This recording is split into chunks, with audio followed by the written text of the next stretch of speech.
இது மகிமை நேரம். ஆண்டவராகிய இயேசு கிறிஸ்துவின் ஈடு இணையற்ற நாமத்தில் மகிமை டிவி நேயர்களை இந்த மகிமை நேர நிகழ்ச்சிக்கு அன்புடன் வாழ்த்தி வரவேற்கிறேன்.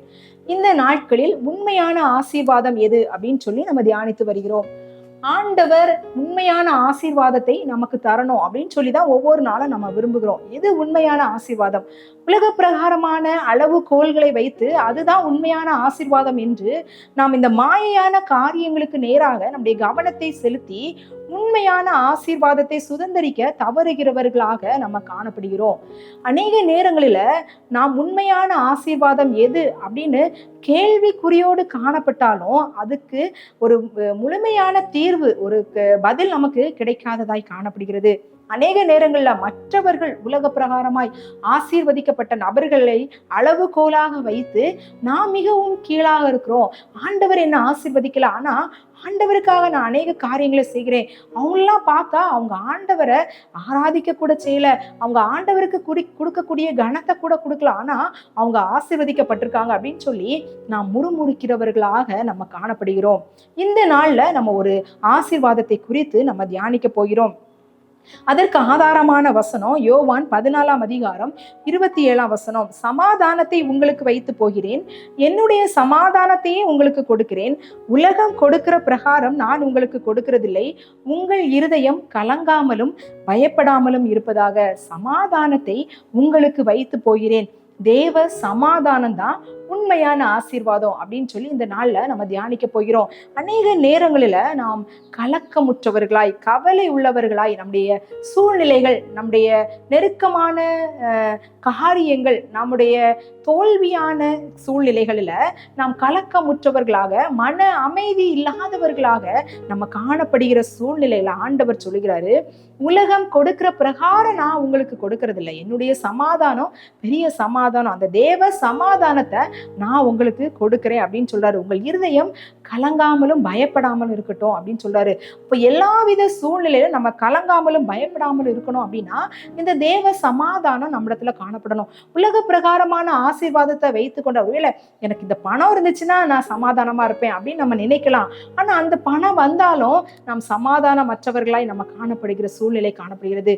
அநேக பணக்காரர்கள், அநேக பேர் புகழ்ல உள்ளவங்களை நம்ம நெருங்கி பார்க்கும்போது அவருடைய மன நிம்மதி இல்லாதவர்களாக, அவர்கள் சமாதானம் அற்றவர்களாக இருப்பதை தான் நம்ம கண்கூடாக பார்க்க முடியும். ஒருவேளை தூரத்துல இருந்து பார்க்கும்போது அது ஆசீர்வாதமானதாக தோன்றினாலும் கிட்ட போய் பார்த்தோம் அப்படின்னா, ஜூம் பண்ணி நம்ம அவங்கள பார்த்தோம் அப்படின்னா, அவங்களுடைய வாழ்க்கையை பார்த்தோம் அப்படின்னா மன அமைதி அற்றவர்களாக காணப்படுவாங்க. நம்ம ஒரு 3 நபர்களை குறித்து பார்க்கலாம். Shadrach, Meshach, Abednego. அவங்களுடைய வாழ்வில் இருந்து அவங்க எந்தெந்த சூழ்நிலைகள்லாம் அவங்க சமாதானமா இருந்தார்கள் அப்படின்னு சொல்லி நம்ம பார்க்கலாம். அப்படிப்பட்ட ஆசீர்வாதம் நமக்கு வேணும் அப்படின்னு சொல்லி நம்ம இந்த நாள்ல தியானிக்கலாம். அவங்க பிரச்சனைகளில அவங்களுடைய உள்ளம் அமைதியாய் காணப்பட்டது. உள்ளம் அமைதியாக இருப்பது தான் என்னது? ஆசீர்வாதம். அதுதான் சமாதானம். உள்ளம் அமைதியாக காணப்பட்டது. அவங்களுடைய சூழ்நிலைகளை நம்ம பார்க்கும்போது அவங்க ஆண்டவரை தான் நாங்க ஆராதிப்போம் அப்படின்னு சொல்லி வைராக்கியமாக இருந்த அந்த 3 வாலிபர்கள், அவங்க 3 பேரும் சொல்றாங்க, நாங்க இந்த பொற்சிலையை பணிந்து கொள்ள மாட்டோம் அப்படின்னு சொல்றாங்க. இந்த நேபுகாத் நேச்சார் அவங்களை அழைத்து சொல்றாரு, நாங்க இப்போ திருப்பி கீதம், கிண்ணறம், நாதசுரம் எல்லாம் வாசிக்கும் போது நீங்க இந்த பொற்சிலையை பணியணும் அப்படின்னு சொல்லும்போது அவங்க தெளிவாக சொல்றாங்க 3ஆம் அதிகாரத்துல, நாங்க என்ன செய்ய மாட்டோம், தேவனை தவிர யாரையும் வணங்க மாட்டோம், ஆராதிக்க மாட்டோம் அப்படின்னு சொன்ன உடனே அந்த நேபுகாத் நேச்சாருக்கு கடும் கோபம் உண்டானது. கடும் கோபம் உண்டாகி அந்த தீ சூளை அவர் என்ன சொல்றாரு, 7 மடங்கு சூடாக்கும்படியாக உத்தரவு கொடுக்கிறாரு.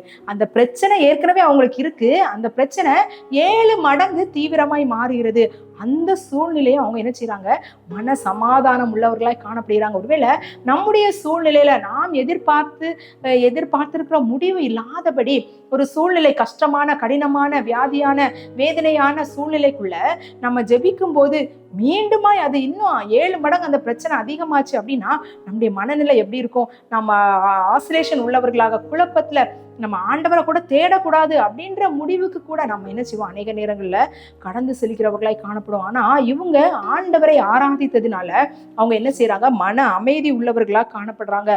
ஆண்டவர் எனக்கு இந்த காரியத்துல ஒரு அற்புதம் செய்வார் அப்படின்னு சொல்லி அவங்க என்ன செய்றாங்க, ஆண்டவர் மேல் நம்பிக்கை உள்ளனா இருந்தனால அந்த சோதனையான காரியங்களிலும் உள்ளம் அமைதியாய் காணப்பட்டது.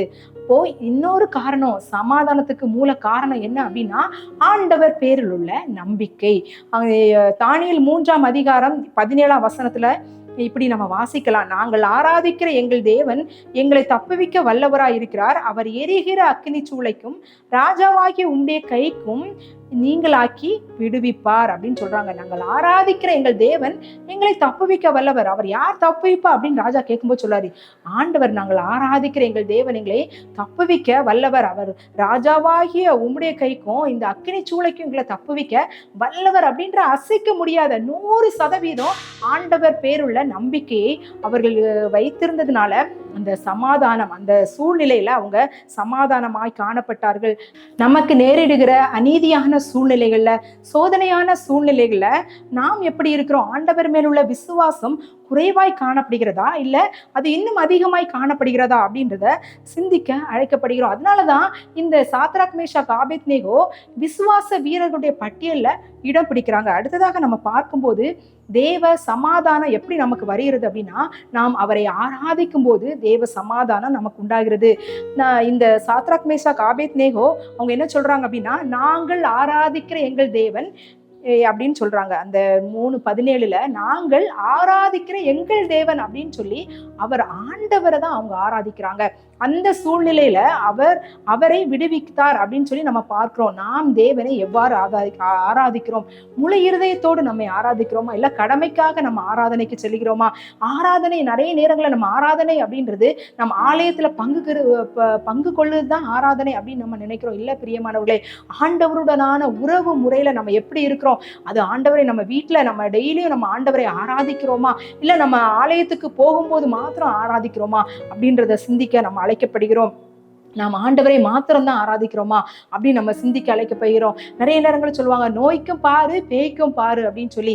ஒரு சிறு சின்ன ஒரு ஏதாவது பிரச்சனை வீட்டில் வந்துட்டு அப்படின்னா இந்த இடத்துக்கு போனா இது சரியாகும், இந்த சின்ன பிள்ளைக்கு இப்படி ஆயிடுச்சு அப்படின்னா இங்க போங்க அப்படின்னு சொல்லி நம்முடைய அயலவத்தார் சொல்லும் போது நாம் எப்படி செயல்படுகிறோம் அப்படின்றத சிந்திக்க அழைக்கப்படுகிறோம். அந்த இடங்களுக்கு நம்ம செல்லுகிறோமா அப்படின்றத நம்ம சிந்திக்க அழைக்கப்படுகிறோம். அருமையானவர்களே, ஆண்டவர் தான் நம்மை விடுவிக்கிற தேவன். வேற யாரும் நம்ம விடுவிக்க முடியாது என்கிற அசைக்க முடியாத நம்பிக்கை நமக்கு வேணும். நாம் ஆண்டவரை மாத்திரமே ஆராதிக்கணும் அப்படின்றதுல நாம் உறுதியா இருக்கணும். அவருடைய உறவில நம்ம நிலைத்து இருக்கிறவர்களாக நம்ம காணப்படணும். நம்முடைய சூழ்நிலை எதுவாக காணப்பட்டாலும் நம்முடைய உள்ளத்துல எப்படி அந்த அமைதியான சூழ்நிலை காணப்படுகிறதோ அதுதான் மிகப்பெரிய ஆசீர்வாதம், உண்மையான ஆசீர்வாதம். இந்த உலக பிரகாரமான எல்லா விதமான ஆசீர்வாதங்கள் இருந்தா கூட, உச்சத்துல இருந்தா கூட, ஆனா அந்த உண்மையான மன அமைதி, மன நிம்மதி இல்லை அப்படின்னா மனுஷனால என்ன செய்ய முடியாது?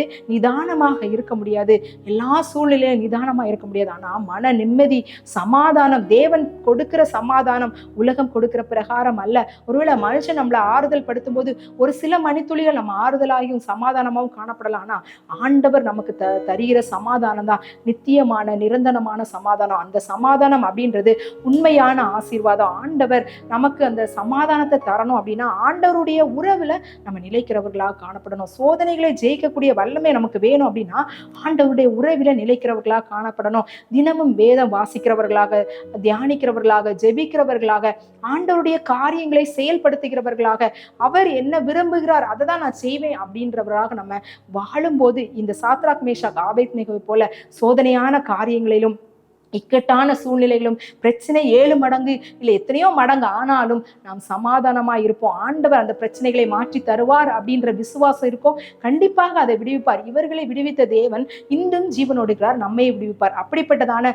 தேவ சமாதானம் நம்முடைய இல்லங்களிலும், நம்முடைய உறவினர்களிடத்தும், நம்முடைய நண்பர்களிடத்திலும் நமக்கும் இருக்கணும் அப்படின்னு சொல்லி நம்ம ஜெபிக்கலாம். எங்களை அதிகமாய் நேசிக்கிற எங்கள் அன்பின் கர்த்தாவே, ஆண்டவரே, இந்த தேவ சமாதானம் அப்படின்றது உண்மையான ஆசீர்வாதம் அப்படின்னு சொல்லி பார்த்தோம். இந்த நாட்கள்ல அநேக நேரங்கள்ல எங்களுடைய உள்ளத்துல மன அமைதி அற்றவர்களாக, சமாதானம் அற்றவர்களாக, குழப்பம் உள்ளவர்களாக ஆண்டவரே நாங்கள் ஆண்டவரே அங்கும் இங்கும் அங்கலாய்த்து ஓடிக்கொண்டிருக்கிறவர்களாக நாங்கள் காணப்படுகிறோம். எங்கள் பிரச்சனைகளில, எங்களுடைய போராட்டங்களில, எங்களுடைய சூழ்நிலைகளில நீர் எங்களோடு இருந்து ஆண்டவரே நீர் கொடுக்கிற சமாதானம் பெரியது என்பதை ஆண்டவரே நாங்கள் உணர்ந்து கொள்ள எங்களுக்கு உதவி செய்யுங்க. சாத்ராக் மேஷாக் ஆபேத் நோகை போல ஆண்டவரே உம்மை மாத்திரம் ஆராதிக்கவும் உம் பேரில் மாத்திரம் நம்பிக்கை உள்ளவர்களாகவும் நாங்கள் வாழ நீர் எங்களுக்கு உதவி செய்யுங்க ஆண்டவரே. அப்படி நாங்கள் இருக்கும்போது எந்த சோதனைகளையும் ஜெயிக்கக்கூடிய வல்லமைகளை எங்களுக்கு தரப்போறதற்காகவும் சமாதானத்தினால் எங்களை நிலைநிறுத்துகிறதற்காக ஸ்தோத்திரம். தேவ சமாதானம் எங்கள் இருதயில் ஆளும்படியாய் ஜெபிக்கிற ஆண்டவரே, சமாதானத்தை உங்களுக்கு கொடுக்கிறேன், உலக பிரகாரம் அல்ல நான் உங்களுக்கு கொடுக்கிறது அப்படின்னு சொன்னீங்க. உங்கள் இருதயம் கலங்காமலும் பயப்படாமலும் இருக்க கடவுது என்று சொல்லியிருக்கீங்க. எல்லா சூழ்நிலை நாங்கள் பயப்படாமலும் கலங்காமலும் உண்மையே நம்பி இருக்கவும் உடைய சமாதானத்தை பெற்றுக்கொள்ளவும் எங்களுக்கு கிருபை தாங்க. எங்களை தாழ்த்துகிறோம், பெருமையாக்குறோம். நீர் பெருக நாங்கள் சிறுக. இயேசுவின் மூலம் ஜெபிக்கல நல்ல பிதாவே, ஆமீன்.